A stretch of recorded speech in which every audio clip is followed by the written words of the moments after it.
Multiverse, parallel universe, time paradox versus Sanatan Dharma. तो कैसा लगा आपको आज का टॉपिक? तो चलिए बिना देरी किए शुरू करते हैं। ये सभी वो थ्योरीज हैं जिन पर हमारे साइंटिस्ट काम कर रहे हैं। वैसे अगर आप हॉलीवुड मूवीज देखने के शौकीन हो तो आपको कई ऐसी मूवीज देखने को मिल जाएंगी जिनमें इन थ्योरीज को दर्शाया गया है, लेकिन हम यहाँ फिल्मों पर नहीं बल्कि फैक्ट पर बात करेंगे।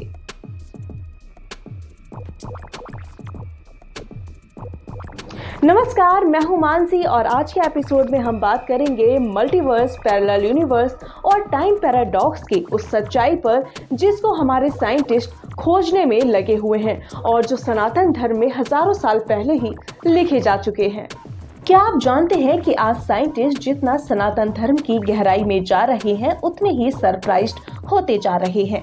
टाइम और स्पेस को हम लास्ट 100 इयर्स में ज्यादा से ज्यादा जानने की कोशिश कर चुके हैं, लेकिन अगर आज से 100 साल पहले कोई ये कहता कि जिस ब्रह्मांड पर हम रह रहे हैं ये अकेला ब्रह्मांड नहीं है बल्कि ऐसे कई और ब्रह्मांड हैं, तो जरूर दुनिया उसको पागल कहती, क्योंकि पहले इसे सच माना ही नहीं जाता था और इन सभी का वर्णन हमारे ग्रंथों में किया जा चुका है। लेकिन तब इसे कोई सच नहीं मानता था, इसे सिर्फ मिथ्स की परिभाषा से जोड़ा गया।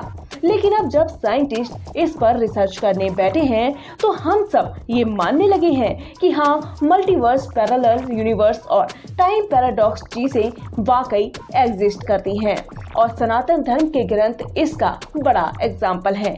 जिन्हें हम पहले प्राचीन कथाएं कहते थे, आज उन्हीं में साइंस को मॉडर्न इंफॉर्मेशन मिल रही है। हालांकि साइंटिस्ट पार्टिकल फ्यूजन से इसके कई सिग्नल हासिल कर चुके हैं, लेकिन अब तक इसे समझ नहीं पाए हैं कि आखिर ये कैसे पॉसिबल हो सकता है। तो चलिए आपको हमारे ग्रंथों की वो कथा सुनाते हैं जिनमें मल्टीवर्स का जिक्र किया गया है। आप अगर श्रीमद् भागवत पुराण उठाएंगे तो देखेंगे कि एक बार ब्रह्मा जी ने श्री कृष्ण की परीक्षा ली। वो उनकी लीलाओं को समझ नहीं पाए और उनकी गाय, बछड़ों और सखा को वहां से उठा के ब्रह्मलोक ले गए। और जब वहां से उन्होंने देखा तो वो सब कृष्ण के साथ खेल रहे थे और वही ब्रह्मलोक में भी मौजूद थे। ब्रह्मा जी समझ नहीं पाए कि ये सब हो क्या रहा है। तब वो कृष्ण के पास गए और नतमस्तक हो गए। तब श्री कृष्ण ने कहा कि मैं भगवान हूँ, मैं हर रूप में हूँ, हर कण में हूँ। जिन बछड़ों और बालकों को आप लेकर गए वो भी मेरा ही रूप है और ये भी मेरे ही रूप हैं। दोनों ही एक हैं, फिर भी ब्रह्मा जी समझ नहीं पाए। तब श्री कृष्ण ने वहां पर हजारों ब्रह्माओं को बुला लिया, जिनमें किसी ब्रह्मा के 10 सर थे, किसी के 100 सर थे तो किसी के हजारों सिर थे। तब ब्रह्मा जी हैरान रह गए कि ये कैसे संभव हो सकता है। तब श्री कृष्ण ने समझाया कि ब्रह्मा जी, शायद आपको ज्ञात ना हो, लेकिन जिस तरह से आप इस ब्रह्मांड का निर्माण करते हैं तो ये ब्रह्मांड आपका है। इसके नाम पर आपका नाम ब्रह्मा है, लेकिन यहाँ सिर्फ एक ही ब्रह्मांड मौजूद नहीं है बल्कि हजारों की संख्या में यहाँ ब्रह्मांड है जिसके ब्रह्मा यहाँ मौजूद हो चुके हैं। इसमें श्री कृष्ण ने बताया है कि कैसे यहाँ पर सिर्फ एक ब्रह्मांड मौजूद नहीं है, मतलब कि मल्टीवर्स पॉसिबल है और हर ब्रह्मांड का अपना अलग समय और अलग नियम है। वो वहाँ के नियम से बंधे हैं और यहाँ के ब्रह्मा यहाँ के नियम से बंधे हैं। और अब इस थ्योरी को हमारे साइंटिस्ट भी मानने लगे हैं कि हाँ, मल्टीवर्स पॉसिबल हो सकता है, लेकिन वो आज भी संशय में है। अब इसी तरह की थ्योरी है पैरेलल यूनिवर्स, मतलब कि समानांतर ब्रह्मांड। इसका भी जिक्र हमारे पुराणों में मिलता है। जब श्री राम का धरती छोड़ने का वक्त आया तो वो ये जानते थे कि हनुमान जी ऐसा होने नहीं देंगे और इसीलिए श्री राम ने अपनी एक अंगूठी को धरती के एक छेद में गिरा दिया, जिसे ढूंढने हनुमान जी अपना कद छोटा करके वहां पहुंचे। वो नागलोक का द्वार था जहां हजारों की संख्या में अंगूठी पड़ी हुई थी और सभी अंगूठी श्री राम की अंगूठी के जैसी थी, जिसे पहचान पाना मुश्किल हो रहा था। तब वहां मौजूद नागराज वासुकी से पूछने पर उन्होंने बताया कि ये सारी अंगूठियां श्री राम की हैं। यहाँ पर जब भी हनुमान जी आते हैं ऊपर श्री राम अपनी देह को त्याग देते हैं। ये इस बात को दर्शाता है कि यहाँ हमारे ब्रह्मांड जैसे और भी समानांतर ब्रह्मांड है जहाँ हमारे ही ब्रह्मांड जैसा होता है।